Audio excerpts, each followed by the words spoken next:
At the will reading, my parents gave my brother $25 million and told me to go earn my own. Then Grandma's lawyer stood up and revealed a secret she had kept just for me, and my dad started screaming. 3 weeks ago, I thought my biggest problem was explaining to my friends why I still drove a 2018 Honda Civic while my younger brother cruised around in a brand new Tesla. Now I'm sitting in a penthouse apartment I own, trying to wrap my head around the fact that my entire life was built on a lie so massive it makes soap operas look realistic. It started with Grandma Helen's funeral. She'd been the matriarch of our family for as long as I could remember, this tiny woman with steel gray hair who somehow commanded every room she entered. Growing up, I was definitely her favorite, not that she ever said it outright, but you could tell in the way she'd slip me an extra 20 when Mom wasn't looking, or how she'd always ask about my college classes while barely acknowledging Jake's latest business venture. Mom and Dad never seemed to notice, or maybe they just didn't care. They'd been laser-focused on Jake since he was born, 4 years after me. Golden boy syndrome doesn't even begin to cover it. When Jake failed his driving test 3 times, Dad hired a private instructor. When I failed calculus, they told me to figure it out myself. When Jake wanted to start his cryptocurrency consulting firm, which, by the way, crashed spectacularly within 6 months, they handed him $50,000. When I asked for help with my student loans, Mom literally laughed and said character was built through struggle. So yeah, I wasn't exactly shocked when the will reading went the way it did. We were all crammed into the conference room at Palmer & Associates, this stuffy law firm downtown with leather chairs that squeaked every time you moved and portraits of dead white guys staring down at you judgmentally. Mr. Palmer himself was handling the reading, a thin man in his 70s with hands that shook slightly as he shuffled through the papers. The bulk of Mrs. Helen Morrison's estate, he began, clearing his throat importantly, consisting of her primary residence, investment portfolio, and liquid assets totaling approximately $27 million, is to be divided as follows. My heart hammered. $27 million. I knew Grandma was comfortable, but this was Bezos money. Well, maybe not Bezos money, but definitely more zeros than I'd ever imagined.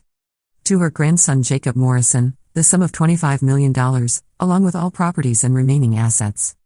The words hit like a physical blow. I actually felt my chest tighten, that awful sensation when you're trying not to cry in public. Jake whooped, like he was at a football game, and Dad clapped him on the shoulder with this massive grin. Congratulations, son, Dad said, and I swear there were tears in his eyes. Proud tears. Happy tears. The kind of tears he'd never shed for me, not even when I graduated summa cum laude. And to her granddaughter Emma Morrison, Mr. Palmer continued, the remaining $2 million. $2 million. It sounded like a lot until you did the math and realized it was less than 8% of everything. Less than the down payment on Jake's new Malibu beach house that he'd already started bragging about in the car. Mom reached over and patted my hand, but her smile was strained. Well, $2 million is nothing to sneeze at, honey. That's more than most people see in a lifetime. Maybe now you'll learn to stand on your own 2 feet, Dad added, not even trying to hide his satisfaction. Your grandmother may have babied you, but the real world doesn't work that way. Jake's been working hard to build something, and now he's being rewarded for it. Working hard. Jake, who'd lived in my parents' basement until he was 28 and whose idea of a business plan was a PowerPoint with Comic Sans font. I was about to respond, probably with something I'd regret, when Mr. Palmer cleared his throat again. Actually, he said, I'm afraid we're not quite finished. The room went quiet. Even Jake stopped grinning. Mrs. Morrison left specific instructions that a second attorney be present for the remainder of the proceedings. If you'll excuse me for just a moment. He stepped out of the room, leaving us in awkward silence. What's that about? Mom asked, but nobody had an answer. When Mr. Palmer returned, he wasn't alone. Following him was a woman I'd never seen before, probably in her 50s, with silver-streaked dark hair and the kind of sharp suit that screamed expensive lawyer. She carried a briefcase that looked like it cost more than my car. This is Margaret Chen, Mr. Palmer announced. She's been Mrs. Morrison's private attorney for the past 15 years. Ms. Chen smiled, but it wasn't warm. It was the smile of someone who knew secrets you didn't, and she was about to enjoy sharing them. Hello, Morrison family, she said, setting her briefcase on the table with a soft thud. Helen asked me to handle this part personally. What part? Dad's voice had an edge to it now. We've heard the will. Everything's been settled. Ms. Chen's smile grew wider. Oh, Mr. Morrison, I'm afraid that was just the public will. The one Helen filed with the state and wanted everyone to see. But Helen was a very thorough woman, and she had concerns about how her true wishes would be received. She opened her briefcase and pulled out a thick folder, sealed with red wax that bore an ornate H. This is Helen's true testament, witnessed and notarized, superseding the previous document in all legal matters. The temperature in the room seemed to drop about 10 degrees. Jake leaned forward. What do you mean, true testament? I mean, Mr. Morrison, that your grandmother was very specific about how she wanted her actual estate distributed. The will Mr. Palmer just read was what she called her decoy will, designed to test the family's reaction. Dad shot to his feet. That's impossible. You can't just, there are laws about this kind of thing. Miss Chen didn't flinch. There are indeed laws, Mr. Morrison, and Helen followed all of them. Creating a secondary will that supersedes the first is perfectly legal when properly executed. Would you like me to explain the specifics, or shall I just read Helen's actual wishes? Mom grabbed Dad's arm and pulled him back into his chair. Let her read it, she whispered. Miss Chen broke the wax seal with ceremonial care and unfolded the documents. Helen Morrison, being of sound mind and body, do hereby bequeath my estate as follows. She paused, looking directly at me. To my granddaughter Emma Morrison, who has shown integrity, compassion, and genuine love throughout her life, I leave the entirety of my estate, all properties, investments, accounts, and assets totaling approximately $53 million. The world tilted sideways. 53 million. Not 27. 53. That's impossible, Jake sputtered. She said 27 million in the first will. Ms. Chen's expression never wavered. The first will listed the assets Helen wanted the family to know about. The real estate in California, the stock portfolio, the savings accounts. What it didn't mention were Helen's offshore investments, her art collection, her precious metals holdings, or the trust fund she'd been building for Emma since she was born. Since I was born. Grandma had been planning this for 24 years.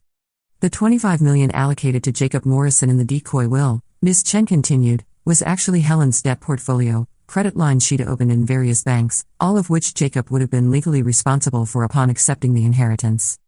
25 million in debt. Jake had been celebrating inheriting $25 million in debt. Dad's face was turning an alarming shade of purple. This is fraud. You can't just trick people like this. I'm afraid there's more, Ms. Chen said calmly. Helen also left a personal message for the family. She pulled out a tablet and pressed play. Suddenly, Grandma's voice filled the room, clear and strong despite her 82 years. If you're hearing this, it means my suspicions were correct, and the family reacted to Emma's smaller inheritance exactly as I expected they would. Richard, Sarah, I love you both, but you have spent the last 20 years systematically undermining and dismissing your daughter while propping up your son despite his clear lack of character or competence. Dad started to interrupt, but Mom shushed him. Emma, my darling girl, you have been the light of my life since the day you were born. Every time your parents told you to figure things out yourself, every time they handed your brother opportunities they denied you, every time they made you feel like you weren't enough, I was watching, and I was planning. My eyes were definitely watering now, but I didn't care. The money is yours, sweetheart, but more importantly, so is my pride. You've worked 2 jobs while going to school, you've been kind to everyone you've met, and you've never once asked me for anything beyond my time and love. You deserve everything I'm giving you and more. Her voice softened. As for the rest of the family, I hope this serves as a wake-up call. Emma has never needed your approval to be extraordinary, but she shouldn't have had to prove her worth to her own parents. The recording ended, leaving us in complete silence. Jake was the first to explode. This is insane. You can't just, Emma doesn't deserve this. I'm the one who visited her every weekend. I'm the one who took care of her business affairs. Ms. Chen raised an eyebrow. According to Helen's detailed records, Emma visited her an average of 3 times per week for the last 6 years. Jacob, you visited approximately twice per month, and usually only when you needed money. That's not, I was busy building my career. Building your career, Ms. Chen repeated dryly. Yes, Helen mentioned your various ventures. The cryptocurrency consulting firm that lost client funds, the dropshipping business that violated several FTC regulations, the investment advisory company that operated without proper licenses. Each word was like a physical blow. Jake's face went from red to white to green. Dad slammed his hand on the table. I don't care what kind of legal tricks you've pulled here. Emma is not getting $50 million. She's 24 years old. She doesn't know how to handle that kind of responsibility. Whereas Jacob does? Ms. Chen's voice was ice cold. The same Jacob who defaulted on 3 business loans in the past 2 years? The same Jacob who once asked Helen for money to pay his gambling debts? How did she? Jake started, then stopped. Helen was very thorough in her research, Ms. Chen explained. She hired private investigators to look into both grandchildren's finances, character, and activities. Would you like me to share more of what they found? The silence stretched until it became unbearable. Finally, Mom spoke up. "This is all very dramatic," she said, her voice shaking, "but Emma is still our daughter.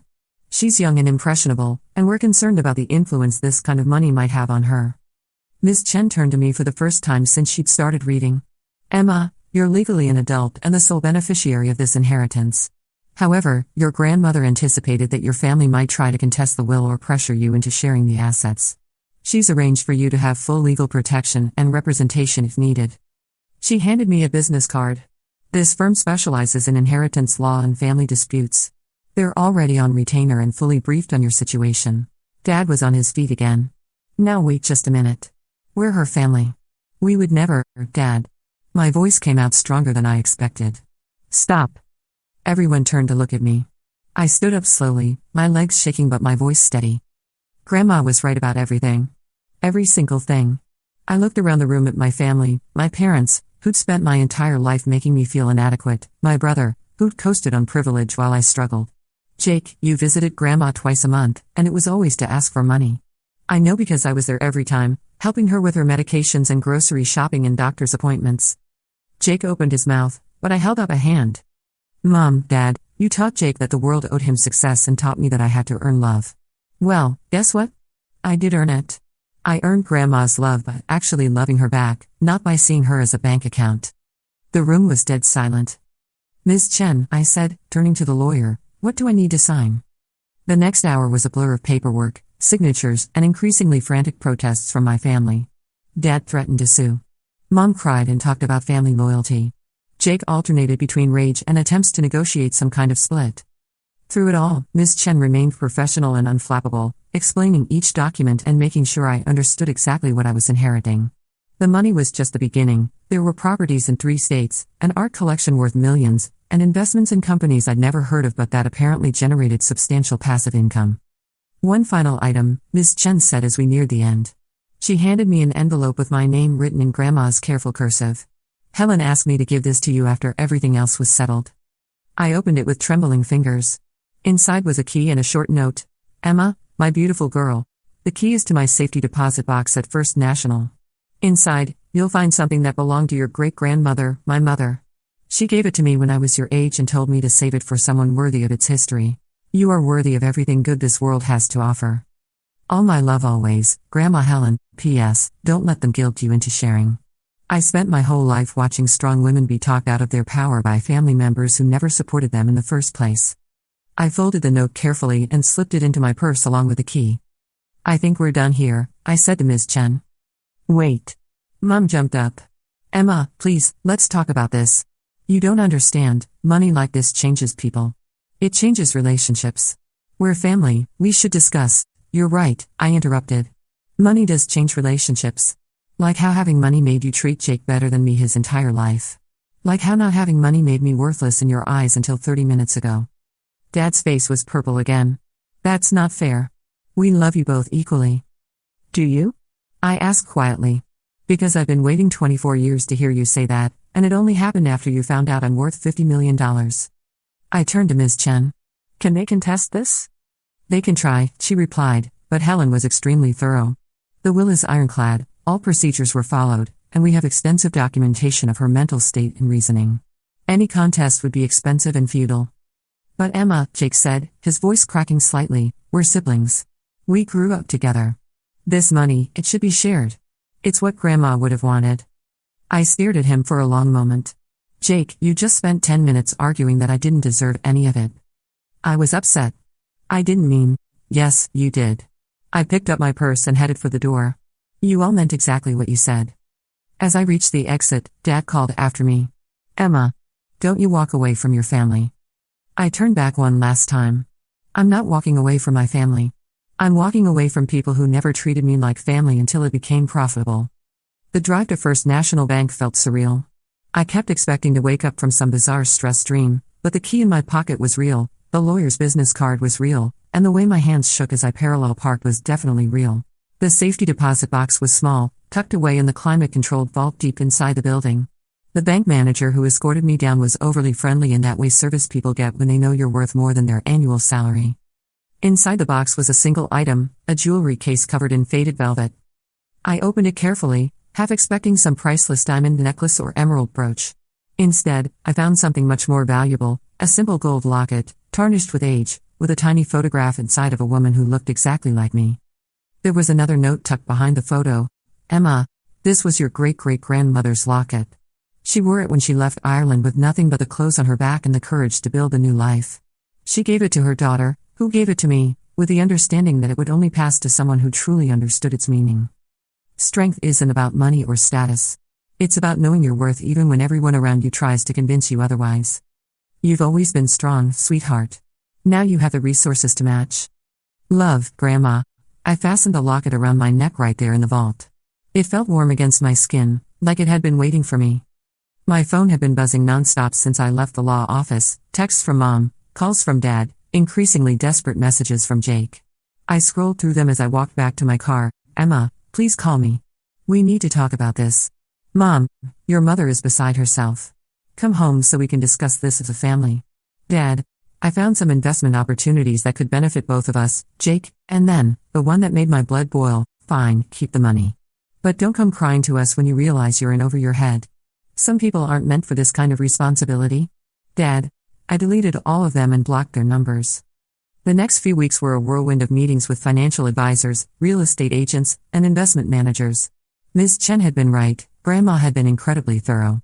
The money was already properly invested and managed, generating enough monthly income that I could live comfortably for the rest of my life without touching the principal. I quit my job at the marketing firm where I'd been working 60-hour weeks for barely enough to cover rent and student loans. I paid off my debts, bought a penthouse apartment downtown, cash, and donated a substantial amount to the scholarship fund at my old university. But the most satisfying moment came 3 weeks after the will reading.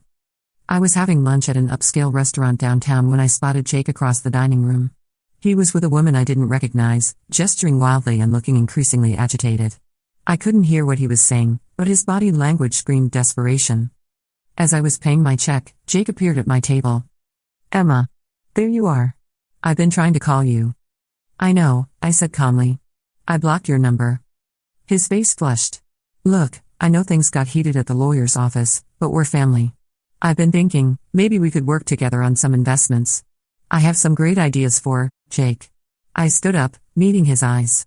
No. What do you mean no? You haven't even heard. I mean no to everything.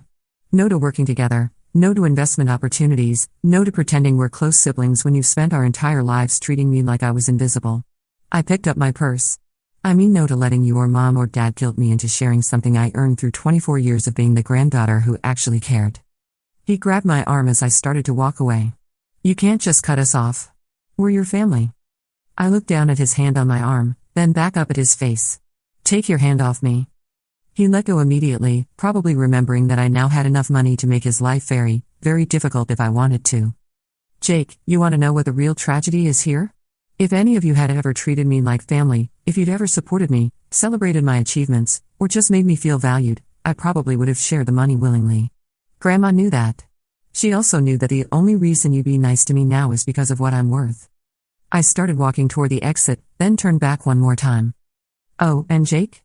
That woman you're having lunch with? She keeps checking her phone and looking toward the door like she's planning an escape route. Whatever desperate pitch you're making, it's not working. I left him standing there, mouth open like a fish. That night, I sat in my new apartment, looking out at the city lights and thinking about everything that had changed. My phone rang, a number I didn't recognize. Hello? Emma? It's Margaret Chen. Ms. Chen. Is everything okay? Everything's fine, dear. I wanted to let you know that your family has officially dropped any thoughts of contesting the will. Apparently, your father spoke to several lawyers who all told him the same thing, he doesn't have a case. That's good news. Indeed. But that's not why I called. She paused. I wanted to tell you something Helen said to me a few months before she passed. I waited. She said she wasn't leaving you money to change your life, she was leaving it to you because she knew you wouldn't let it change who you are. Helen was very proud of the woman you'd become, Emma. She wanted to make sure you had the freedom to become even more. After we hung up, I opened my laptop and started researching charitable organizations. Grandma had been right about a lot of things, but she'd been especially right about strength. Real strength wasn't about having money, it was about choosing what to do with it. I'd spent my whole life being told I wasn't enough. Now I had the resources to help other people realize they were more than enough, exactly as they were. My parents never reached out again after those first few weeks. Jake made a few more attempts, showing up at my apartment building, sending messages through mutual friends, even creating fake social media accounts to try to contact me. I had building security handle the first, ignored the second, and blocked the third. The last I heard, he'd moved back in with mom and dad after his latest business venture collapsed.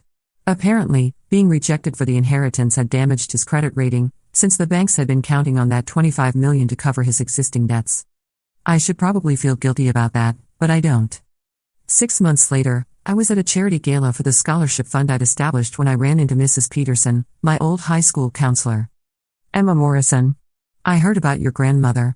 I'm so sorry for your loss, but what a wonderful way to honor her memory with this scholarship program. Thank you, Mrs. Peterson. Grandma always believed in investing in education. You know, she said, lowering her voice conspiratorially, your parents were here last week. My stomach tightened. Oh? They wanted to know if you'd mentioned any plans to expand the program. I think they were hoping to get involved somehow. She shook her head. It's funny how some people suddenly become interested in charity work when there's money involved. What did you tell them? Mrs. Peterson smiled. I told them that you've been very clear about wanting to maintain complete control over the foundation's direction, and that all communication needed to go through your lawyers. Her smile widened. They left very quickly after that. I laughed for the first time in months. As I write this, it's been almost a year since the will reading that changed everything. I'm sitting in the study of the house I bought in Grandma's old neighborhood, not her house, which I sold to a lovely family with 3 kids, but a smaller place 2 streets over where I can walk past her garden every morning. The money is still there, still growing, still providing more security than I ever dreamed possible. But the real inheritance wasn't the $53 million. It was the validation that I had been enough all along. Grandma knew that my parents' love had always been conditional, that Jake's respect was non-existent, that I'd spent my whole life trying to earn something that should have been freely given. She also knew that I was strong enough to walk away from people who only valued me for what I could provide them. The locket she left me hangs around my neck every day, a reminder of the generations of strong women who came before me. Women who knew their worth even when the world tried to convince them otherwise. Sometimes I wonder what would have happened if my family had reacted differently to that first will reading. If they'd been happy for me, if they'd celebrated my smaller inheritance instead of dismissing it, if they'd shown even a fraction of the support they'd always given Jake. But then I remember Dad's face when he told me to earn my own, and Mom's patronizing pat on the hand, and Jake's obvious disappointment that I'd gotten anything at all. Grandma had tested them, and they'd failed spectacularly. The really unsettling part? I don't think they ever understood what they'd lost. Not the money, they never had claim to that anyway. But they lost me. They lost the daughter and sister who would have moved mountains for them if they'd ever bothered to ask nicely. Now when I see families at restaurants, laughing together and supporting each other, I feel this weird combination of sadness and relief. Sad for what I never had, but relieved that I'm finally free from pretending it might someday change. The trust fund Grandma set up keeps growing, the scholarship program is helping kids who remind me of myself, and I sleep soundly every night knowing that I earned every dollar not through manipulation or entitlement, but through the simple act of loving someone who loved me back. My phone buzzes occasionally with messages from numbers I don't recognize, probably Jake with another new account or Mom trying a different approach. I don't read them anymore. Instead, I focus on the thank you letters from scholarship recipients, the photos from the literacy program I funded, and the business plans from the Women's Entrepreneurship Incubator I'm launching next year. Grandma was right about everything, but she was especially right about this: money doesn't change who you are. It just gives you the freedom to become who you were always meant to be. And apparently, I was always meant to be someone who could walk away from people who never deserved me in the first place, even if they happened to share my DNA. The locket feels warm against my chest as I finish writing this, as if Grandma's spirit approves. Somewhere, I think she's smiling at the woman I've become, the life I've built, and the family I've chosen to create instead of the one I was born into. But I should probably tell you about what happened 3 months ago, because it's the kind of twist that makes you question everything you thought you understood about people. I was at the opening of the new community center I'd funded when my phone rang. Unknown number, which I usually ignore, but something made me answer. Emma? It's your Aunt Carol. Mom's sister. I hadn't heard from her in years, not since the family dinners that stopped happening after I'd become too good for everyone, according to Dad. Aunt Carol? I stepped outside into the quiet evening air. Is everything okay? Her voice was shaking. Emma, honey, I need to tell you something. About your parents. About Jake. Things you probably should have known a long time ago. The community center's celebration continued behind me, but suddenly it felt like the world had gone silent. I probably should have said something years ago, she continued, but Sarah made me promise. And after what happened with the will, I can't keep quiet anymore. What are you talking about? Emma, your parents took money from Helen. For years. Thousands and thousands of dollars that was supposed to go into a college fund for you. The ground seemed to shift under my feet. What? When you were little, Helen set up education funds for both you and Jake. $50,000 each, growing with interest. She added to them every year on your birthdays. By the time you were ready for college, there should have been enough to pay for everything, tuition, room and board, everything. My chest felt tight. But I had to take out loans. I worked 2 jobs just to afford community college before transferring. I know, sweetheart. Because your parents spent your fund. They told Helen it was going toward your education, but they used it to cover Jake's private school tuition, his car, his first apartment deposit when he moved out the first time. The phone felt slippery in my hand. How do you know this? Because Helen asked me about it. She was so proud when you graduated with honors despite working so much, but she was confused about why you'd needed loans when she provided the money for your education. I had to tell her what Sarah and Richard had done. The pieces were clicking into place with sickening clarity. That's why she hired the private investigator. She wasn't just checking up on us, she was investigating them. Yes. And Emma, there's more. Carol's voice dropped to almost a whisper. The gambling debts Jake had? The ones that woman mentioned at the will reading? Your parents were covering those too. They took out a second mortgage on their house, borrowed against their retirement accounts. They were financially desperate, and they were counting on that inheritance to save them. I sank onto a nearby bench, my legs suddenly unable to support me. How much do they owe? Combined? With the money they stole from your fund, the loans they took to cover Jake's mistakes, and the credit card debt they've been hiding? Nearly $400,000. $400,000. No wonder Dad had been so furious about the inheritance. No wonder Mom had seemed so panicked. This wasn't just about favoritism or family dynamics, they'd been drowning financially, and they'd seen me as their life preserver. There's something else, Carol said quietly.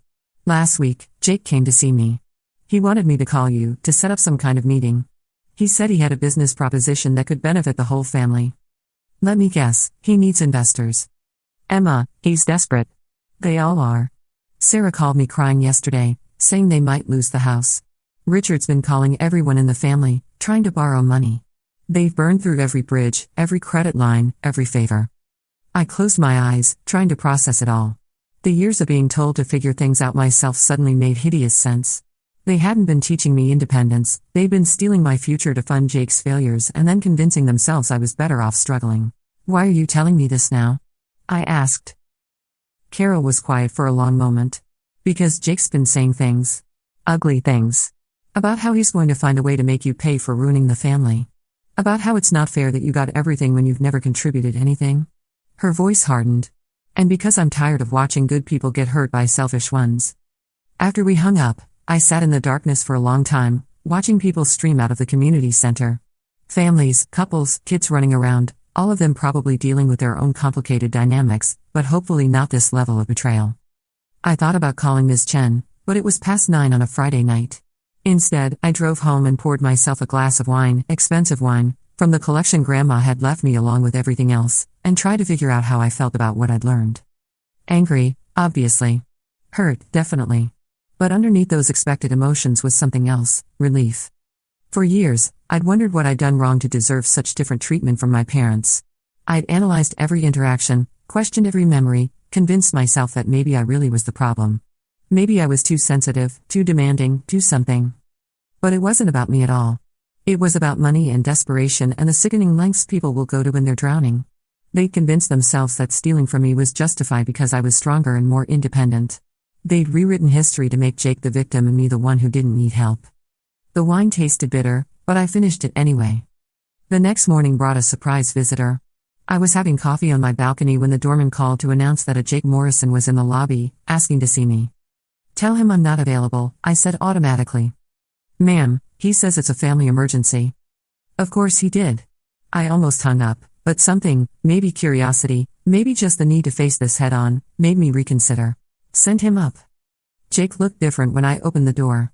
Thinner, older somehow, with dark circles under his eyes and a nervous energy that reminded me of a cornered animal. He was wearing a suit that had probably been expensive once but now looked wrinkled and worn. Emma. Thank God. I wasn't sure you'd see me. I didn't invite him in. What do you want, Jake? Can I come in? Please. I have something important to discuss with you. Against my better judgment, I stepped aside. He walked into my apartment like he was cataloging everything, the artwork, the furniture, the view. Calculating its worth, probably. Nice place, he said, but his tone made it sound like an accusation. What's the emergency? I asked, not offering him a seat. He ran a hand through his hair, a gesture I remembered from childhood when he was about to lie to Mom and Dad about breaking something. Emma, I'm going to be completely honest with you. We're in trouble. Real trouble. Mom and Dad, we need your help. What kind of trouble? Financial trouble. The kind that ends with bankruptcy and foreclosure and... He swallowed hard. Look, I know things got heated after Grandma died. I said things I shouldn't have said. We all did. But we're family, and families help each other. I waited. I have a business opportunity. A real one this time. But I need capital to get it off the ground. If you could loan me, say, $2 million, just temporarily, until the business starts generating revenue, I could pay you back with interest and help get the family back on solid ground. No. The word came out harder than I'd intended, but I didn't soften it. Emma, please, just hear me out. This isn't like my other ventures. I've learned from my mistakes. This is a sure thing, Jake. I walked to the door and opened it. Gab. What? Emma, you haven't even listened to the proposal. Get out of my apartment. Now. His mask slipped completely then, revealing the desperation underneath. You can't just say no. Do you know what's at stake here? Mom and Dad are going to lose their house. I'm facing bankruptcy. This family is falling apart, and you're sitting here in your ivory tower acting like it's not your problem. It's not my problem, I said quietly. You made sure of that years ago. That's not, we made mistakes, okay? We weren't perfect parents, but they tried their best. Did they try their best when they stole my college fund to pay for your private school? Did they try their best when they took out loans to cover your gambling debts while telling me to figure out my own student loans? The color drained from his face. How did you? I know everything, Jake. About the money they took from me, about the debts they've been hiding, about the fact that you've been a financial drain on this family since you turned 18. I stepped closer to the open door. I also know that you've been telling people I ruined the family, when the truth is that you've been ruining it systematically for years. That's not fair. I've had some bad luck, sure, but I was trying to build something. I was trying to make money for all of us. You were trying to make money for yourself. And when that failed, you expected everyone else to bail you out. Just like you're doing now. He stared at me for a long moment, and I could see him calculating, trying to figure out what angle might work. Emma, please. I'm begging you. I'll do anything. I'll work for you, I'll sign whatever contracts you want, you'll what? Actually treat me like a sister? Actually acknowledge that I exist when it's not convenient for you? Actually support me instead of tearing me down? Yes. Yes, all of that. We can start over. We can be a real family. The sad thing was, I could hear in his voice that he actually believed it. He thought he could flip a switch and become a different person, thought he could erase decades of damage with a few desperate promises. Jake, if you had come to me a year ago, before you knew about the inheritance, before you needed something from me, and apologized for how our family treated me, we might have been able to rebuild something. But you didn't. You only care now because you need my money. That's not true. Then prove it. Walk away right now. Don't ask me for anything. Spend the next year working on yourself, figuring out your own problems, learning to treat people with respect. Then, maybe, we can have a conversation about being siblings. He looked at me like I'd spoken in a foreign language. Walk away? Emma, you don't understand. We need help now. The foreclosure proceedings have already started. I have creditors calling me every day. I can't just walk away and work on myself. Then you should have thought about that before you spent your entire adult life making terrible decisions and expecting other people to fix them for you. I gestured toward the hallway. Leave, Jake. And don't come back unless you're ready to have a relationship that doesn't involve my bank account. He stood there for another moment, his face cycling through emotions, anger, desperation, disbelief. Finally, he shook his head. You know what? Fine. Keep your money. Keep your perfect new life. But don't pretend you're some kind of saint. You're abandoning your family when they need you most, and that makes you just as selfish as you think we are. After he left, I double-locked the door and called building security to add him to the list of people who should never be allowed up without my explicit permission. Then I called Ms. Chen. Emma. How are you, dear? I've been better. I need to ask you something about Grandma's investigation. How detailed was it? Very detailed. Why do you ask? I told her about Aunt Carol's call and Jake's visit. By the time I finished, Miss Chen was making thoughtful humming noises. I see. Yes, Helen was aware of the stolen education fund. In fact, that was one of the primary reasons she decided to change her will strategy. She felt that your parents had already proven they couldn't be trusted with money designated for your benefit. Is there anything else I should know? A long pause.